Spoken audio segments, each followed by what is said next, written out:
人到了，在屋里呢，都安排好了，没人看见吧？躲开了府里所有的人，您放心，没人看见。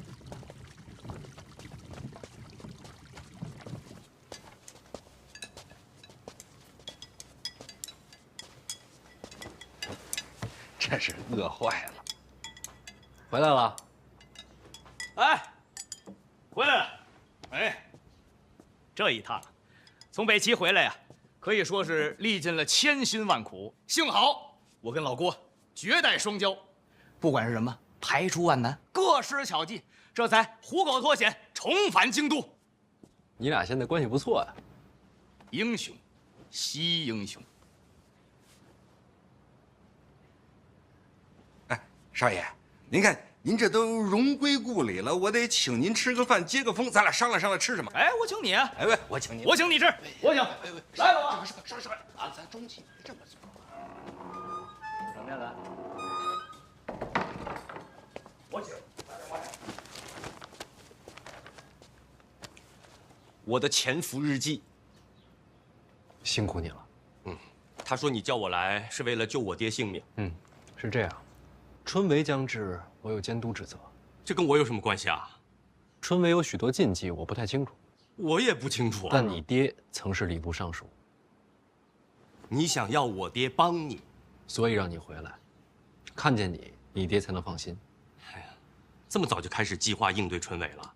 其实老二提出让我监督春闱之时，我就已经在准备应对之策。现在看来，时机刚好。你们啊，一个比一个心黑。是心细。行了，说吧，你打算怎么救我爹？我来安排，过几日先转入监察院大牢。那还能救得出来吗？我是监察院提司，你觉得呢？不过有一点啊，你爹结党的罪名并非是无限，我可以保他性命，但是再想做官，是不可能了。我知道，能保住性命就已经很不错了。我同我爹讲，让他把知道的春闱的诸多事宜跟你讲清楚。这是什么？现任礼部尚书亲手写的册子，春闱的诸多禁忌都在里面。但你不需要我爹了。恰恰相反，这册子就得你爹来看。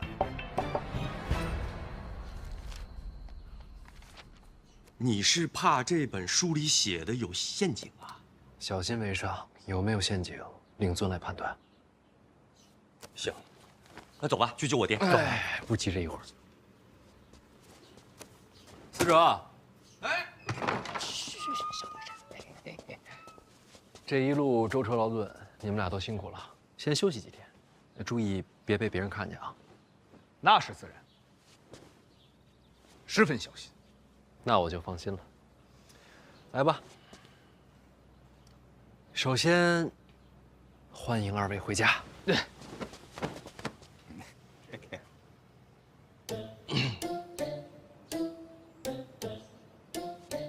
是不是有些尴尬？是不是有些味儿大？你俩要不洗洗，都臭了。我臭吗？哎，行，走走，我给你搓搓。走，对，快！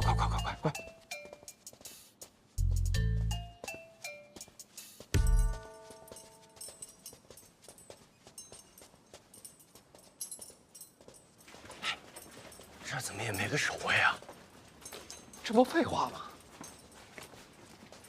这是刑部大牢，这儿你也管得着啊？这点手段还是有的。那你既然这么有手段，你别光想着给他送吃的，今天把他救出来得了。你别急啊，等转到监察院就好办了，就1、2天的事儿。放宽心，这回不骗你。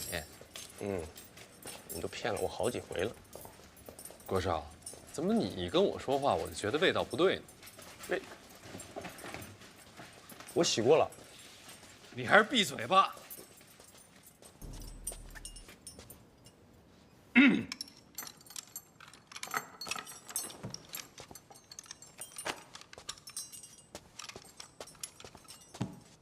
范闲，怎么，老夫命数当绝了？我都不知道我自己在你们心目中到底是什么一个形象。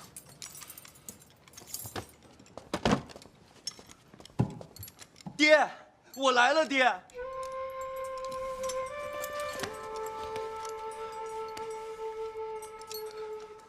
你终于还是落网了。什么终于啊？从你说要刑死范大人，我就知道你迟早会有今天的。哎呀，老夫感谢范大人，还给犬子留了条性命。爹，行刺都已经过去了，我现在在他麾下做事。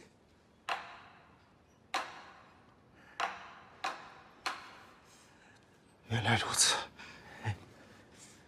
犬子才识浅薄，范大人能不计前嫌，给他一个机会，真可谓宽宏大量。要不你俩这边聊？啊，好。爹，我很有用的。这些时日，我一直潜伏在北齐都城。你去北齐都城干什么？掌管一众暗探，主持密报，收集。真的？真的呀，爹，我潜伏至今，毫无破绽。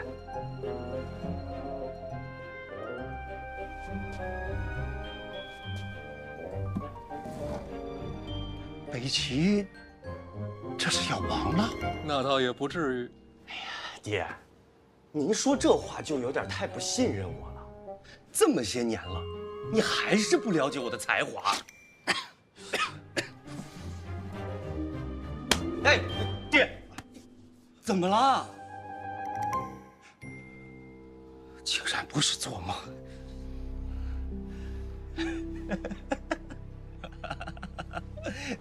原来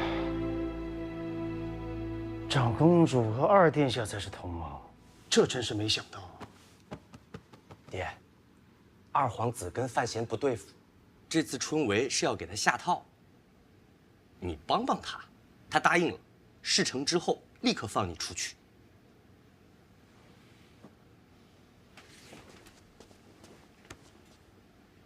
郭先生这是做什么？感谢小范大人救犬子一命。哎呀，不是救我，是救你。哎呀，我出不出去无所谓，只要能救犬子的命，就是让郭某赴死，也是理所当然。我说话算话，一定救你出去。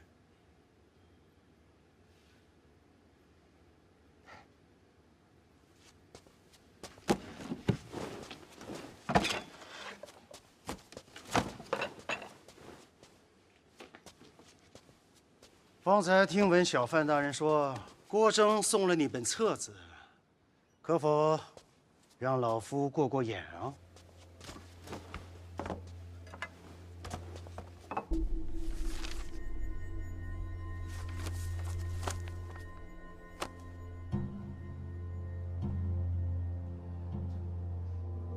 爹，怎么样啊？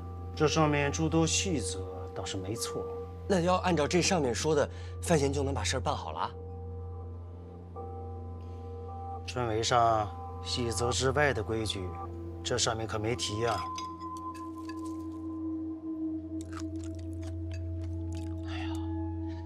那他们就是要害你。这个郭征到底是谁的麾下呀？从往日看，并无头效之处。藏得深。哎呀，爹，那就别管他了，你快点把这个规矩跟小范大人说一说。事成之后，他还要救你出去呢。规矩不急。老夫问一句，这次春闱，小范大人有多少门生啊？我哪有什么门生啊？一个都没有。我年纪轻，也做不了做事。与考生无来往，这是好事，省了很多麻烦。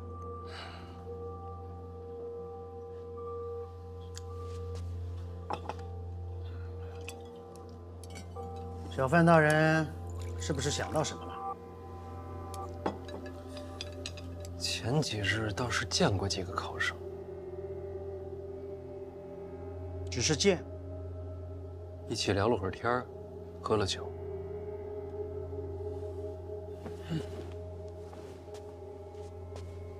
那就是门生了。可他们并不知道我的身份啊。那不重要，在其他人眼里，那些考生已经算在你门下了。哎呀，爹，你别管什么门下不门下了。庄墨涵庄大师都已经把自己的书送给他了，他现在也是文坛传承，有几个门下很正常的。你别打岔。哦，小范大人，春闱上考生们最痛恨的是什么？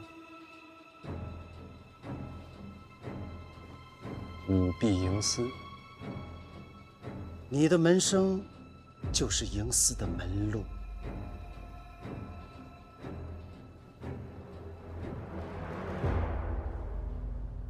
可是范闲他又没打算舞弊营私，我们有什么好担心的？有些事他自己不想做，会有人帮他做。为什么要帮他呀？你是怎么在北齐潜伏下来的？爹，我朝春闱跟北齐又有什么关系啊？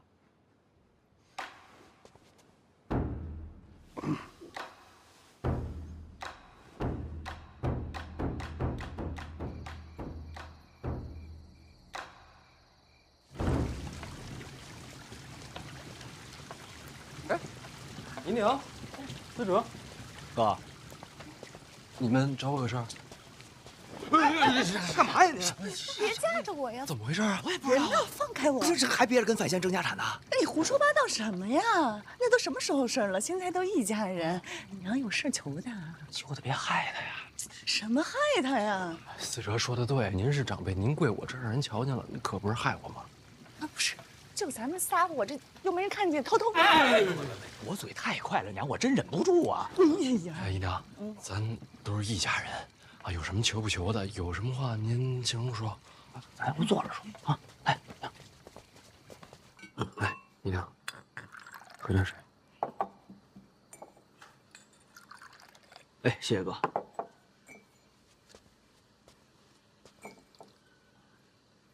怎么说呢？你看吧，姨娘我年纪渐渐大了。啊，姨娘永远年轻。你这孩子这么会说话呀？思哲要跟你一样就好了。他这孩子吧，从小就淘气，我有时候看着呀是真烦，可是看不见吧，我又想他，也不知道是不是上辈子欠他的。姨娘这是想说，能不能不让他去北齐了？姨娘放心，这次司哲回来，本来就没想让他离开京都了。真的？您还没问我呢，我要去北齐。范闲都说你不用去了，不是他让我去，是我自己想去。为什么呀？这次北上吧，其实我见识了不少，虽然是有些危险，也有点苦。所以你别去了呀。娘，你让我说完。但是我找到了我活着的意义。您看，过去我在京都待着，是又安全，也吃喝不愁，但是天天吃喝玩乐的，那活着有什么劲呢？我这回去了北齐，我感觉自己好像还有点用，虽然就帮庆国帮了这么一点点儿，但我觉得也够了。我不想再回到过去做那个无所事事、无人在意的范思哲了。那，你还去北齐？去做什么呀？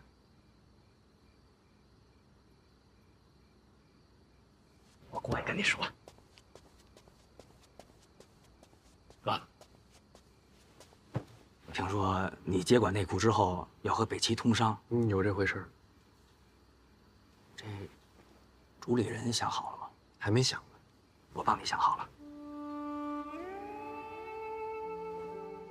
为什么想走这条路啊？我是庆国人啊，这不是为庆国出自己的一份力吗？还有吗？也想给我个人争取一点点小利，我想挣点小钱。那我问你啊，为什么我选你啊？那你干嘛不选我呀？打虎亲兄弟呀，咱俩这关系交给别人你放心。反正交给你，我是放心。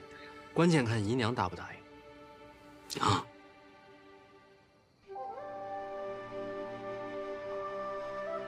你打算什么时候走呀？您这是同意了？我也想看你长大嘛。行，那我收拾收拾，我明天一早我就走。哎，不急这一会儿，春闱之后是我跟你嫂子大婚，怎么着你也凑完这个热闹再走。行行行，那感情好。那春闱什么时候？完了，好紧张啊！昨晚都没怎么睡着。你这鼾声比炮仗都响，是我一宿没怎么睡着才对啊。侯兄，我现在好像达到一种境界。你看我在家时，这书背得挺好，走了一半忘了一半，到了这儿全忘了。清醒一点呀，要考试了。张嘉林呢？啊，他说他去买面饼了，让咱们先走。哎，慢点。哎，慢点。真多呀！万里征牛，同父龙门。是啊，这条路的尽头就是天下所有读书人的希望啊！抱歉。喂，侯兄，我觉得你睡得挺好的啊，还有劲儿喊呢。不是，被挤精神了吗？哎。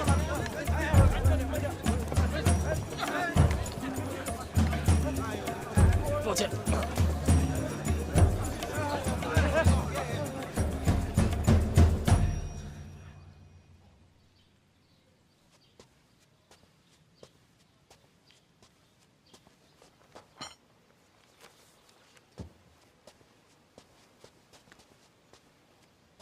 小范大人，郭尚书怎么出来了？时辰快到了，考生们就要进场，都不容易啊！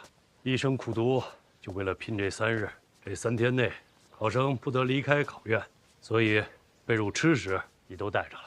平时辛苦啊！这东西带得多了，夹带小抄的机会也就多了。小范大人，掌管入院稽查一职，这头一关是重中之重。郭某不太放心，想过来看看，怕你忙中出错。郭尚书这为人也是没得说。提携后辈，理所当然嘛。靠，你又在这儿画呢？时间来不及了嘛，这得抓紧纪念一下。你放心，我查过了，既不违律法，也不犯规矩。郭尚书真是守规矩，读书人嘛，总是有分寸的。大人，这是工作日志。郭大人，这个造型正白，更有力量感啊！是吗？力量，情绪，重要的是情绪。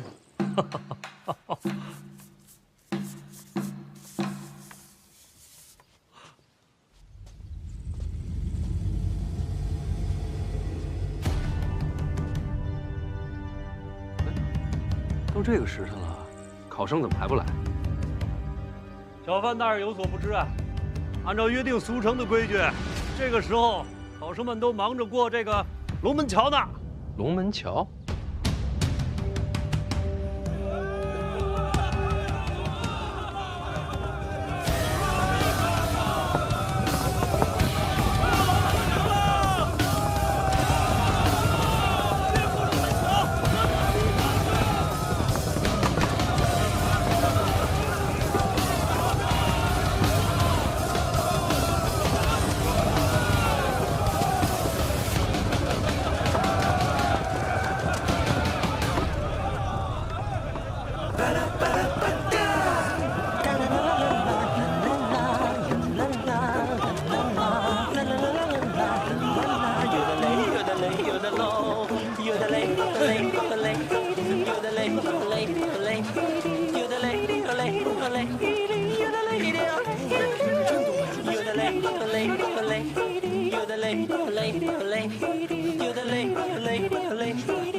来了。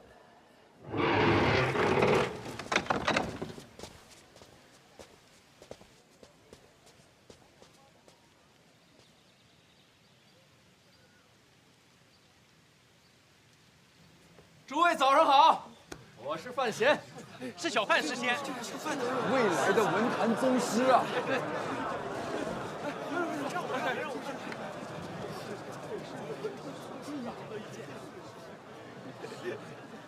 今日是春闱的日子，范某在这里祝愿大家，拿着智慧库的金钥，带着万卷书的头脑，顶着自信的光环，踏着好运的滑板，一路扬帆起航，驶向春闱那成功的彼岸。加油，雄起！祝福的话说完了，范某有一点丑话，也要说在前面。今日春闱，范某领了入院稽查之职。诸位身上要是有不该带的东西，烦请入院之前扔在此处。谁要是进院之后被发现了，一律取消春闱资格，绝无转还余地。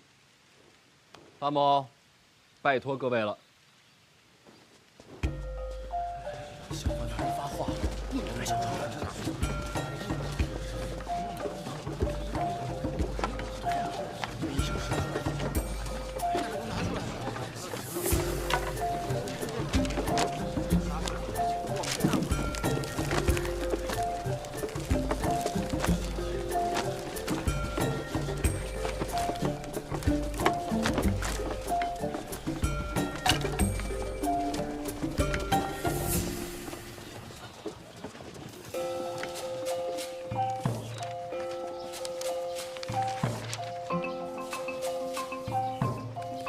去吧。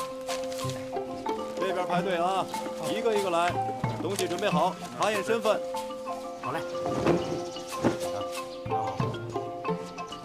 下一个。这边排队。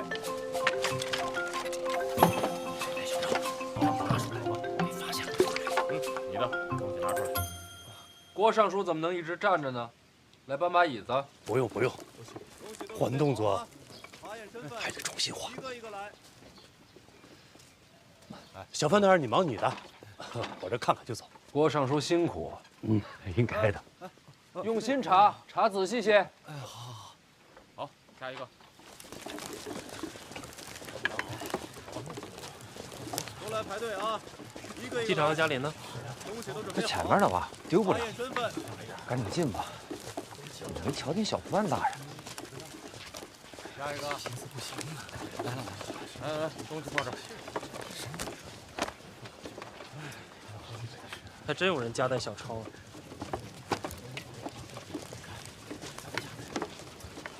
咱是不是来晚了？瞧不见小范大人了？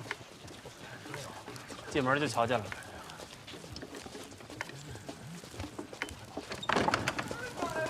大人，我知道错了。大人，走！大人，学生知错了，大人，学生知错了，大人。又是个藏小抄进考院的无耻之徒，活该，书都白读了。哎，就到我们了。听说小范大人会亲自稽查。哎，你说那诗仙，他得长什么样啊？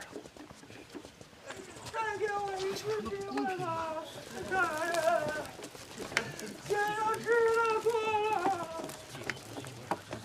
转过去。好，这边走。背书放这儿啊。哎。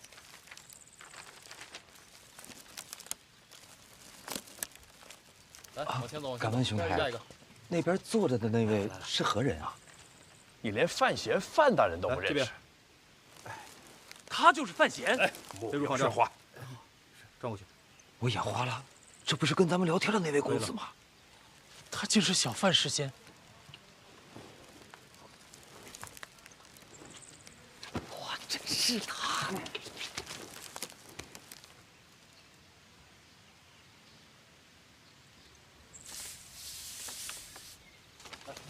去！下一个。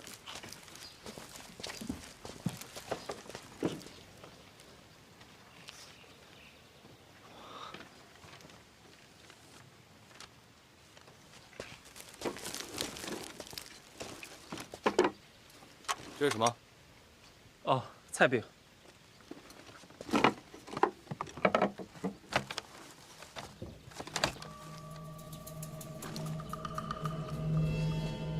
大人，这里没有纸条。这里怎么可能？出去，走。我没带小抄。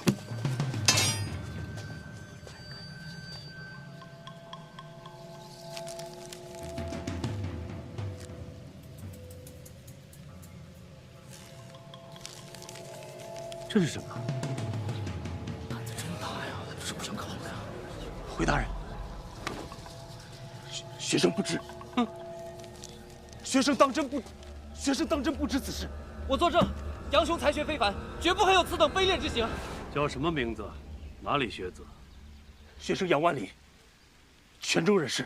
杨万里，正是。小范大人，这不是你的门生吗？范闲跟他们见过面。看来这4个就是小范大人看好的了，不被几个人给入手。 4个都下手，那就过犹不及了。挑一个，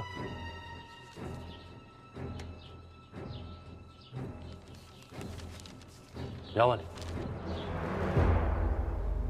小范大人的学生不是，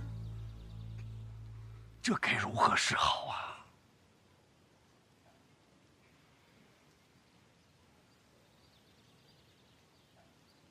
我觉着吧，春闱应该干净，是得干净。那就按规矩办。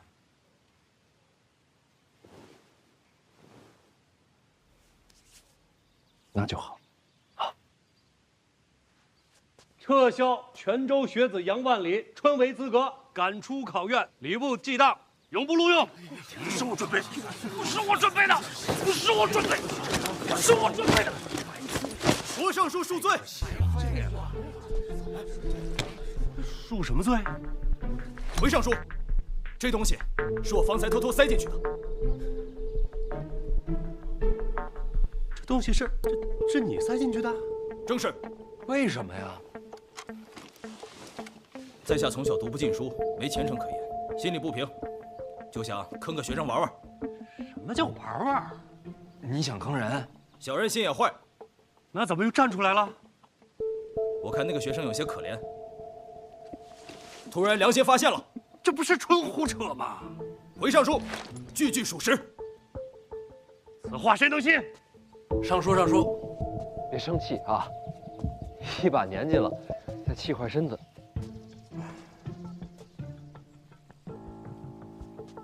小人好惭愧，你先闭嘴。好嘞。小范大人，杨兄绝不是这种人。郭尚书，礼部的规矩我确实不懂，能不能多问一句？请讲。您刚才说要把这考生逐出考场，礼部记党，正是如此。那这罚的可够重的。请问他犯什么错了？夹带小抄，人品低劣。哪有小抄啊？ 小范大人，这众目睽睽，那是我干的。闭嘴！好嘞，您说这个呀，这要定罪的话，这就算罪证。要不，咱把罪证打开看看？当然得看，必须得看。我也想看看，这都写的是些什么？肉饼2钱1个，面饼1钱2个。哎呀！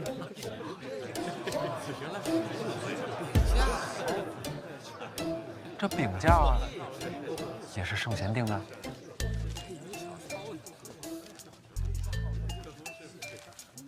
哟，这卖的还挺全乎，还有卤菜。这既然是饼价，为何藏于篮中？这篮子里装的什么呀？这篮子里装的才……啊，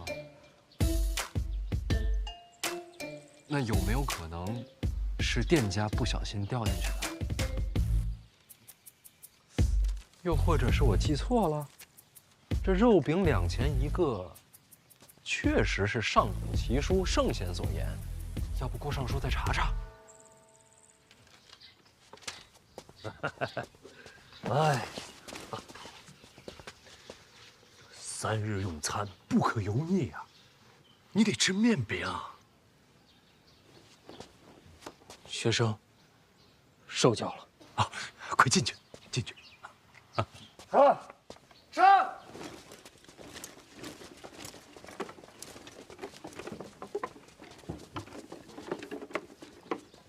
你又是怎么回事？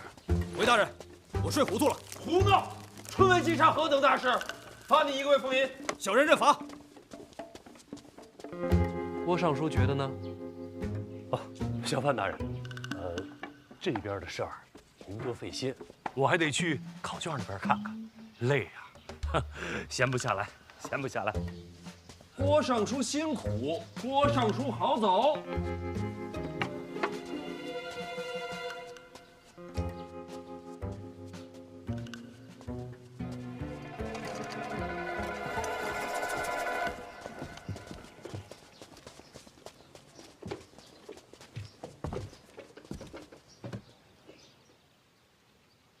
谁教你的？回大人，小人是凌相麾下。凌相的意思，春闱若有麻烦，小人替大人接了。你自己的命不要了，用兵一时。回去转告师伯，回沪的心意我领了，春闱的事儿我自己接着。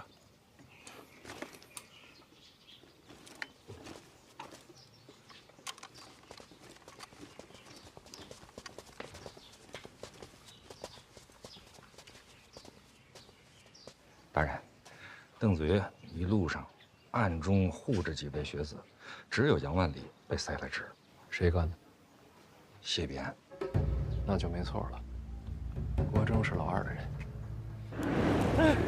我这不是被挤进去了吗？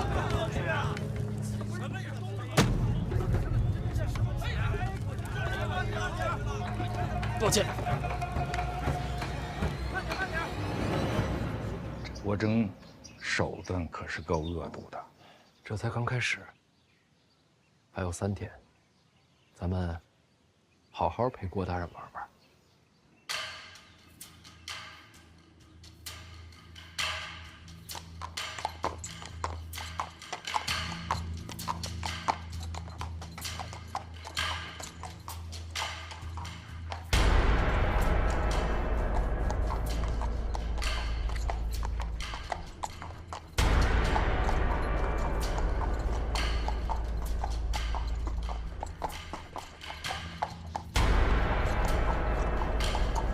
诸位，这考院考的不仅是你们的才学，也考你们的人品。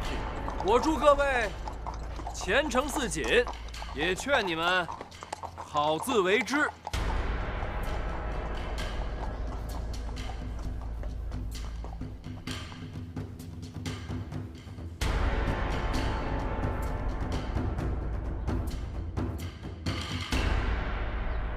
时辰到。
哎，程嘉林呢？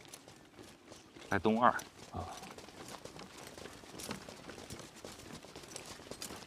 停一下。这是要做什么？大人。该发蜡烛。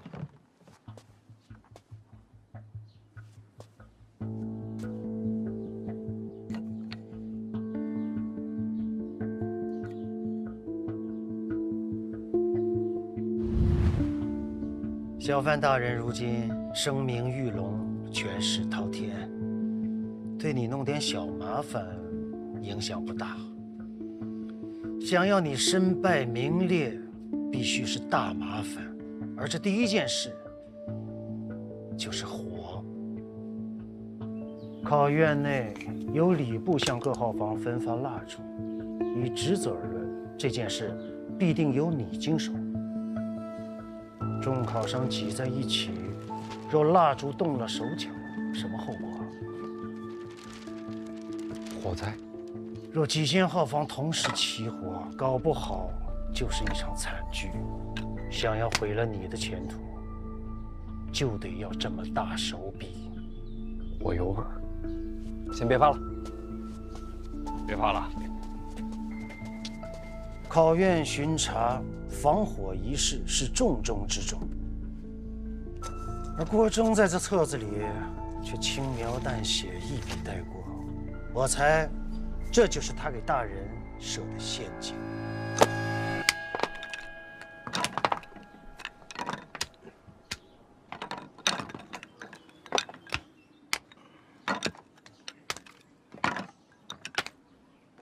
这边也都有火油。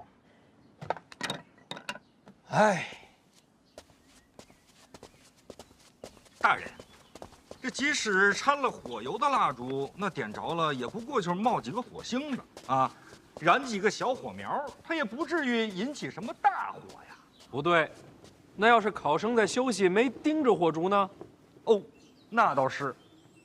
你想想，这考生们用火烛是做什么？那自然是因为考场内昏暗，把这火烛凑近考卷，照亮考卷之用。对喽，所以这火不用大，把卷子烧了，不就事儿大了吗？哎呀，那可是天大的事儿啊！听见没有？这批火烛不能用。大人，可是现在去哪儿搞这么多火烛啊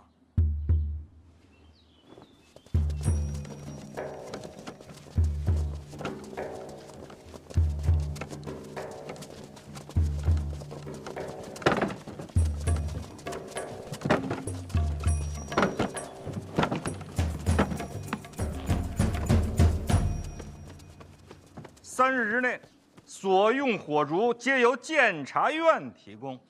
还有啊，把这个麻烦转交给尚书大人。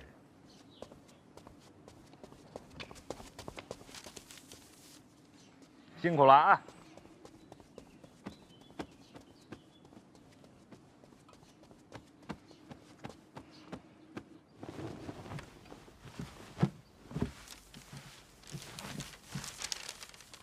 入库账册什么意思？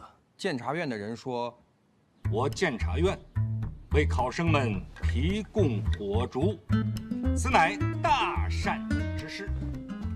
但是呢，咱们在商，不是，在官要严官啊。最重要的事情呢，是要守规矩。这春闱本是你礼部的差事啊，那这火烛之钱也应该由你礼部来承担。当然了，既然是大善之事嘛，这火烛之价钱呢，可以给你减上1成。什么叫在官严官？哪有这种词儿啊？再说这火烛，这监察院要插手了，咱们不是准备了吗？小范大人也有传话，郭尚书，这几日啊，范某心血来潮，掐指一算，您猜怎么着？火光之灾不吉利啊！我就想着把这些蜡烛全换了，用我监察院的，到时候再出什么问题，都算到范某头上。当然了，您要是不愿意的话，咱就把这礼部的蜡烛检查一遍，但凡没事儿，咱就用回去。您说好不好呀？这掐指一算，是有点胡闹了。再说了，人家都说血光之灾，哪有火光之灾这一说呀？大人，要不咱们就按照小范大人说的，自家蜡烛再查一遍。这小范大人也是忧心国事，本质是好的。那监察院的蜡烛用用也行。那还得再付一笔银钱呢。照付吧。哎，等等，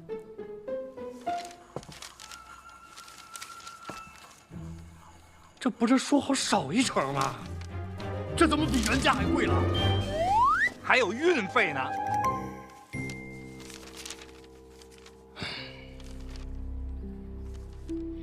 也不能耽误了考院学子，不是？就照着办吧。来啊，这是你的，谢谢，小心用火，手啊。好嘞，注意安全，这是你的，谢谢，多谢，小心使用，谢谢，小心火烛啊，来，拿好了，好，小心用火啊，来，注意安全，谢谢，谢谢。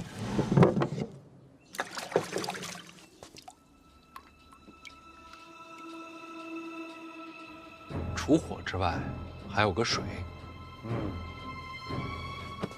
考院内的清水是为考生而备，即使饮用也为防火。若是这水有问题，那全部的考生都逃不掉。大人，这水里有毒？那不至于，那就好。水放了很久，已经腐坏，绝对撑不过3天。按大人的吩咐，医术的水缸已经抬过来了，全换了。脚步倾斜啊！这次就别收运费了，都听大人的。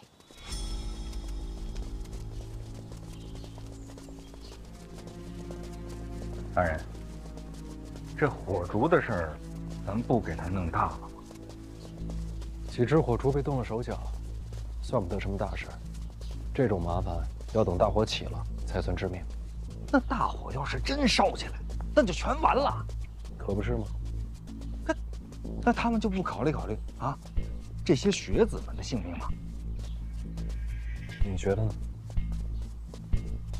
真奇了怪了，他们平时还有脸说什么父母官、父母官？我本来觉得自己心够狠了，没想到他们才是高山仰止。哼，这种高山呀，垮了才好。再想想，还有什么疏漏？水火咱都排除了，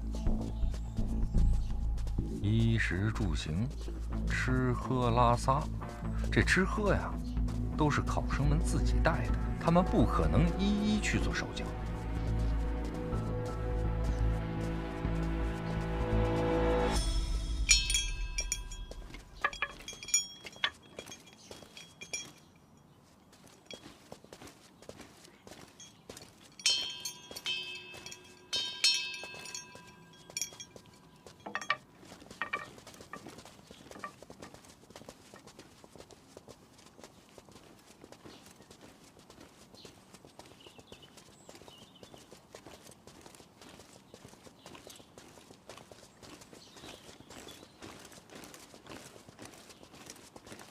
这是干什么去的？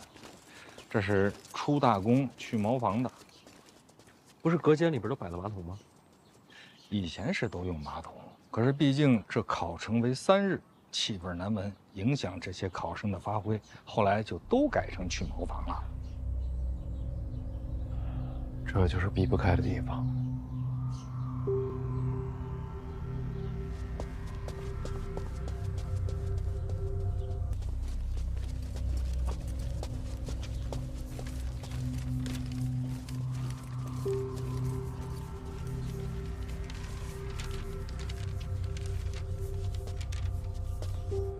重挖茅房？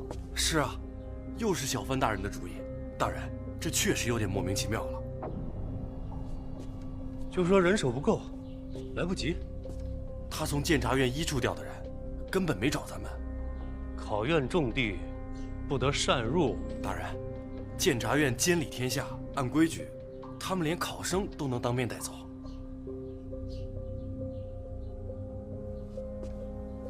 那你还跟我说什么？他请大人调礼部库房的木料和砖石。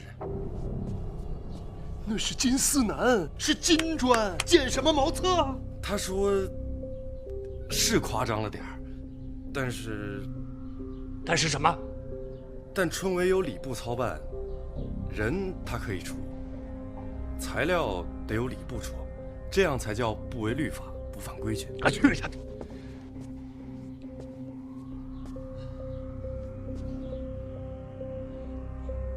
规矩是，得按规矩办。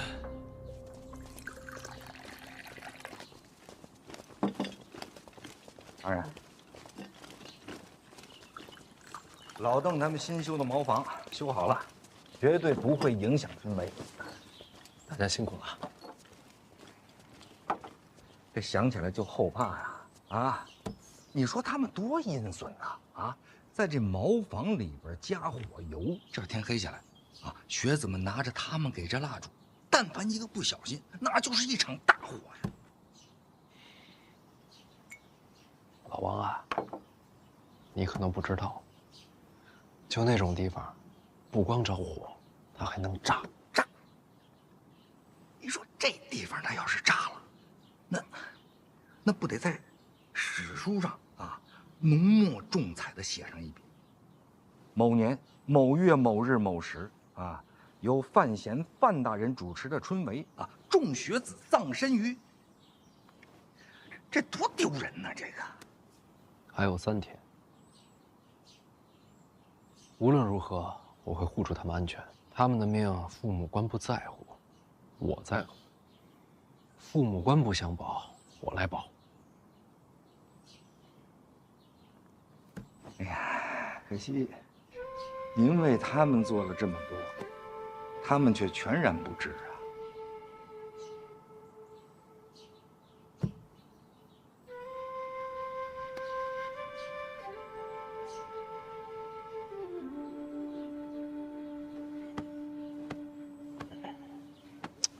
好人好事不留名，还请叫我红领巾。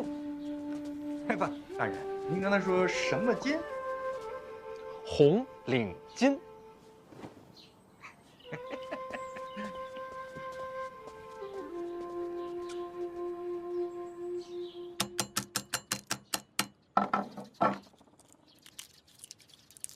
蜡烛和饮水都换了，连茅厕都现搭了一个。郭尚书还收买了几位考生，3日内找法子再构陷范闲就是。不用了，不用了。水火不起，终无大事。范闲这圣恩啊，没有几10条人命，压不下来。好歹也敲打敲打。既然敲不死，何必枉费心机？让郭征收手吧。可惜了这上好的机会。这事儿啊，有蹊跷。郭征的手段换我，搞不好也要被坑了。范闲奸诈？不是。这些细碎小事，也只有礼部打磨多年的老人才能够瞧得清楚，要不然谁会查看蜡烛饮水呢？礼部有人帮他。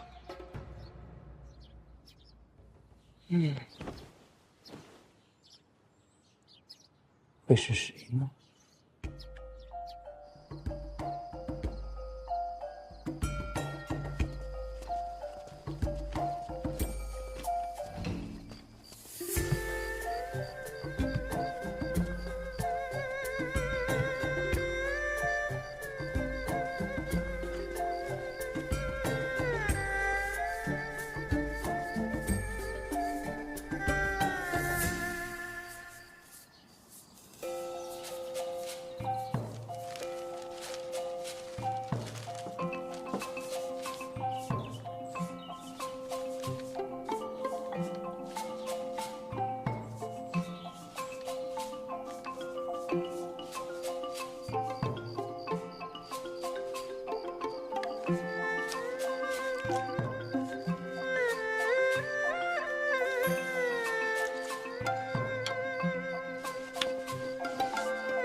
有人晕倒了，怎么回事？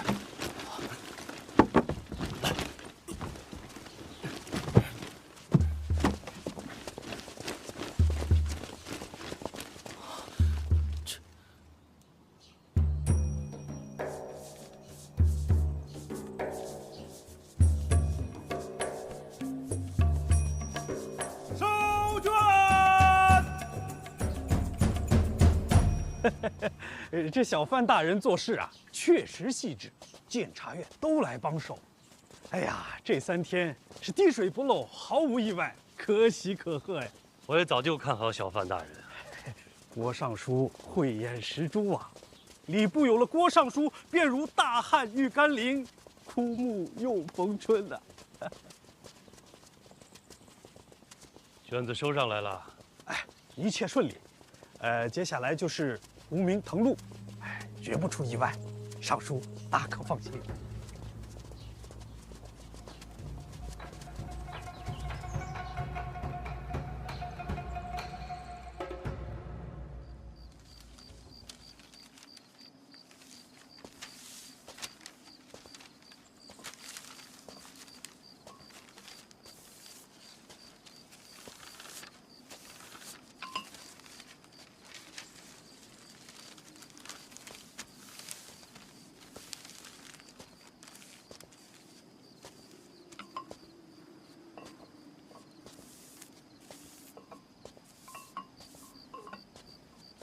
小范大人，好，这几天您可是辛苦了，不如先回府上休息吧。那可不行，我还得监督这个胡明抄录，陛下给的差事可不能懈怠。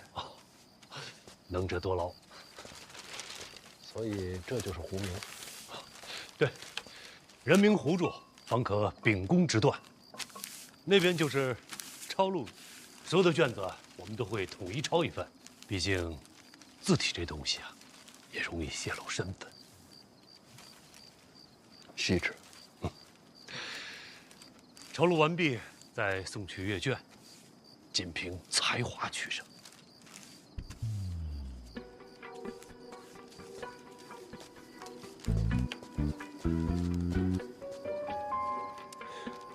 我要是想做手脚的话，该怎么做呀？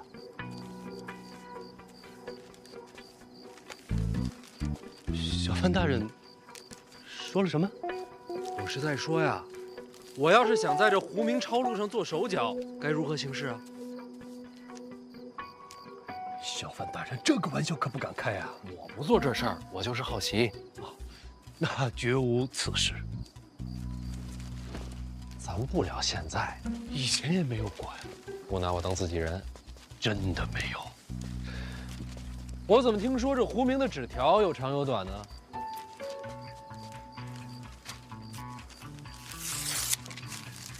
长短不一，也是标记。那边是抄录区对吧？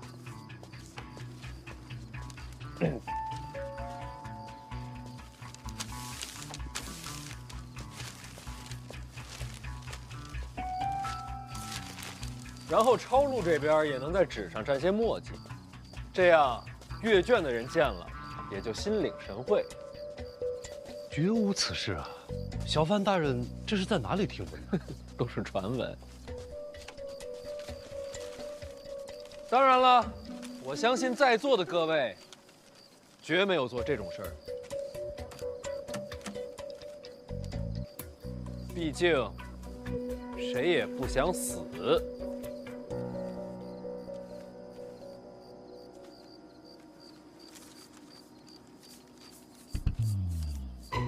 开个玩笑，各位好好工作，我学习学习。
郭征传话，范闲对礼部手段了如指掌。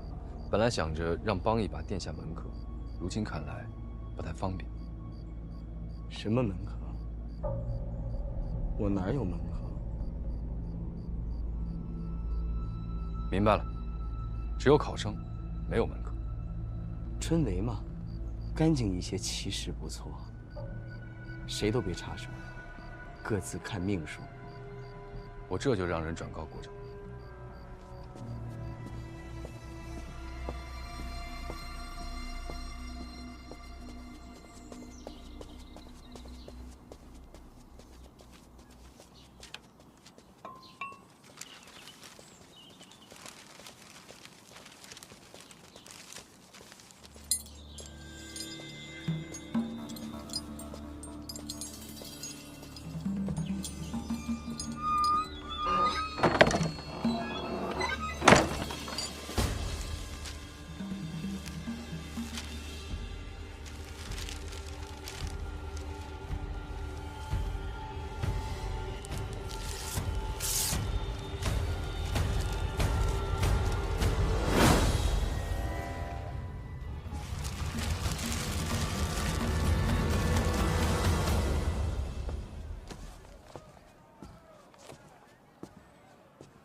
师兄、杨兄，怎么起这么早？哈，习惯了，这时辰一到就睡不着了。师兄，都考完了，怎么还看书啊？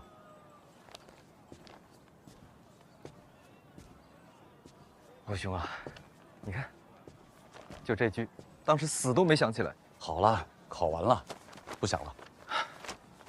哎，程嘉林呢？啊，3天考完，精疲力尽，怎么叫都叫不醒。是啊。这3天真是如脱胎换骨一般啊！是啊，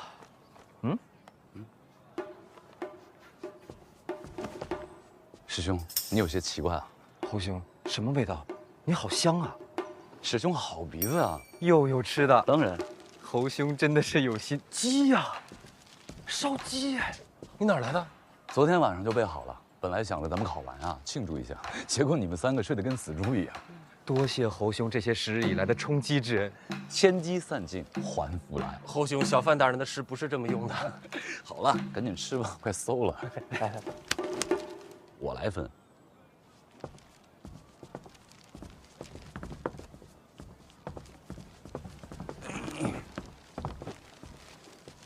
谁曾想，那晚请我喝酒吃肉的，竟然是小范大人。可不是嘛，这谁能想到？是啊，当时我知道的时候都吓了一跳。说起来，进考院那会儿，他菜饼里被寻到纸条，我当时都吓死了。还是小范大人还我清白。哎，咱们4个是不是应该去拜访一下小范大人啊？为何呀？现在街上满是传闻，咱们4个应当是被当做小范大人的麾下门生了。可我们自己知道，我们不是啊。那莫不如我们顺水推舟？你的意思是登门拜师？小范大人的才学，做我等的做事绰绰有余吧？能拜小范大人为师，好啊！当然。可现在去，不就成了走门路了？是啊。身正不怕影子斜。对呀，身要正，影也不能斜。啊，我们可以去拜访小范大人啊，但不是现在。何时啊？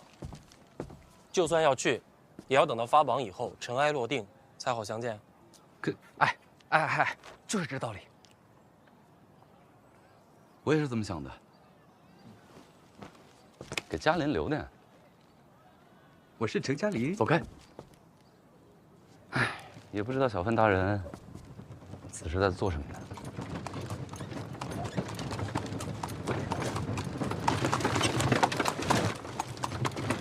大人几天几夜没回府了，家里人都惦记了。那不行啊，这阅卷我得盯着，想要干净啊，就得费心。这回全完事儿了吧？几日辛劳，阅卷审完，现在就等放榜了。这一次啊，别的不说，称得上干净、公平。同福客栈那4位怎么样啊？石产力落榜了。啊？大人没帮着给？公平就好。其他那3位呢？不出意外的话，那3个人应该都在榜上。尤其是杨万里，文章不错。嘿，大人这眼力啊，那就是超群啊！一共见了4个，这就中了3哈。要早知道啊，王某也应该去考上一考。兴许就着大人这鸿福啊，王某还